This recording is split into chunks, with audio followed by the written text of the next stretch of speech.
Good evening, ladies and gentlemen. For those of you who don't know me, my name is Adam Bach, and I'm the best man. A little over 3 years ago, Eric was the best man at my wife and I's wedding, and he delivered one of the most well thought out, hilarious, and awesome best man speeches I have ever heard. It even included a PowerPoint presentation. Now, whereas a normal person would be touched and thankful for such an awesome speech, my first thought was, great. At some point, I'm going to have to top that. And ladies and gentlemen, that time has come. I first met Eric exactly 9 years ago. Actually, I think to the date. It was a Saturday night in August.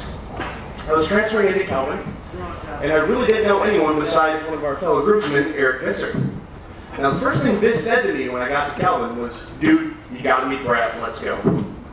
Now, I should have realized the following morning when I woke up confused and alone on the bathroom floor that Eric and I's relationship was going to be, let's call it, festive. Our mutual college experience was storied to say the least. We lived in the elder house with the rest of my fellow groomsmen. It was a glorious time filled with shenanigans and short-sighted decisions. So just for fun, let's highlight a few of those irresponsible choices. There was that time Eric put his future engineering degree to use and fashioned a flamethrower out of a can of Pam spray. I, in turn, wound up on fire, par for the course. Along that same thing, the elder house was no stranger to pyrotechnics, as indoor fireworks were often a favorite party favorite. BJ was largely responsible for these. Now, fun fact for the kids, as it turns out, bottle rockets are far less predictable when you pull the stick off of them. And also, as it turns out, young women are not impressed when they're lit off in a crowded basement. Not him, not me. Look at him. Or how about that time on Halloween when we invited entirely people to our house and ended up calling the police on ourselves when it turned out that 350 people didn't exactly fit into a 4-ish bedroom house. Or my personal favorite, that time BJ's parents inexplicably mailed him a lewd photo that Stephen, Eric, and myself certainly had nothing to do with. No, it's not. We didn't have anything to do with it. Needless to say, our house developed a reputation for something other than our scholarly pursuits. In spite of that fact, Eric and I always somehow managed to make the dean's list. Now, we couldn't just let this go unnoticed, so we hung up our congratulatory letters on the fridge like a couple of 5th grade spelling tests. Modesty has never been a strong point for either of us. Thus, it should come as no surprise that we were always highly competitive with one another. Whether it be who can make the biggest hit in lacrosse and in turn scream, "Is it wrong to be strong?" while still running up the field with the ball like an idiot, or who can come up with the most ridiculous costume to the absurd number of costume parties we lived through, or took credit for throwing. Another fun fact, it's amazing how much credit you're given simply by adding the phrase, "the elder house presents," to someone else's pre-planned party. Well, a lot has happened over these past 9 years, and through it all, Eric and I have kept in contact virtually every day since we met. Either on the phone, in person, via text message, or group chat. And throughout that time, I've learned an awful lot about Eric. Some of it good, some of it not so good. What I have learned is that there's one metaphor that truly describes Eric's life, which I will detail out in just a moment. But first, I feel it is now an appropriate, albeit tacky time, to unveil my wedding gift for Eric, which is consequently my one-up to his wedding PowerPoint presentation.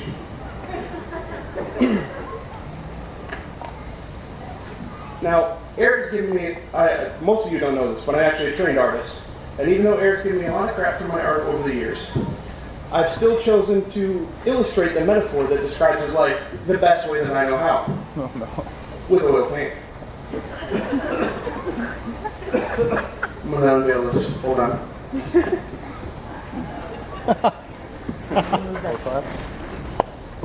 So anyone who knows Eric knows that when Eric wants something, he's not one just to wait around for things to happen.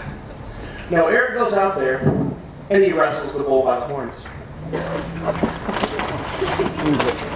He's opening.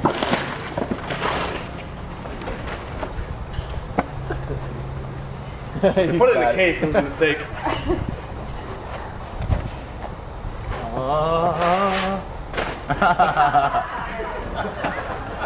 Yes, ladies and gentlemen, this is a painting of Eric wrestling the bull by the horns.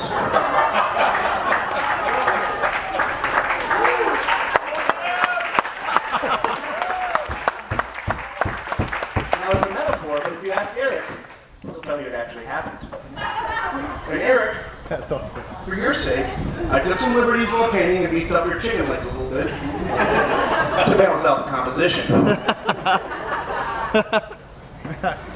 Chicken. Back to the metaphor. In all aspects of Eric's life, he has always been this way.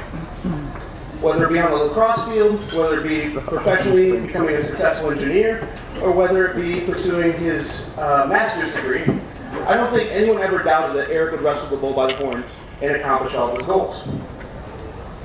Now, Michaela, when you entered the picture, I think we all knew it was only a matter of time before Eric wrestled the bull by the horns and asked for your hand in marriage. If you thought I was going to say something disrespectful there, that's on you. Also, I mean this purely figuratively, as in no way do I think you resemble a bull.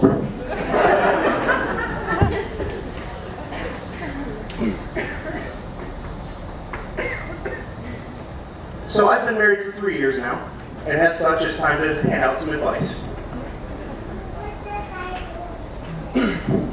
Eric, when times get rough, or things aren't going smoothly, both of you grab the bull by the horns and sort it out. Don't let animosity linger, or let a misunderstanding turn into something more than it should be. Likewise, when things are going well and everything is going smooth, both of you grab the bull by the horns and make the most out of it. Know that in anything and everything, you two are on the same team and should always be focused on the same goal, each other's well-being and happiness. I'm going to get down off my soapbox and say for the first time, Michaela, welcome to the Elder family. We're all so happy you're a part of Eric's life and by extension ours. And Eric, in spite of the cruel pranks and terrible, terrible things we've said to each other throughout the years, I always knew I could count on you. Whether it be for relationship advice, career guidance, fecal investigation, or just a good laugh. I love you, buddy. So this time, I'd like everyone to raise their glass and cheers with me that old elder chant. Drink. One last time. DJ knows that. Drink. Woo! I'm done. Oh, drink all that. Sorry. All the way.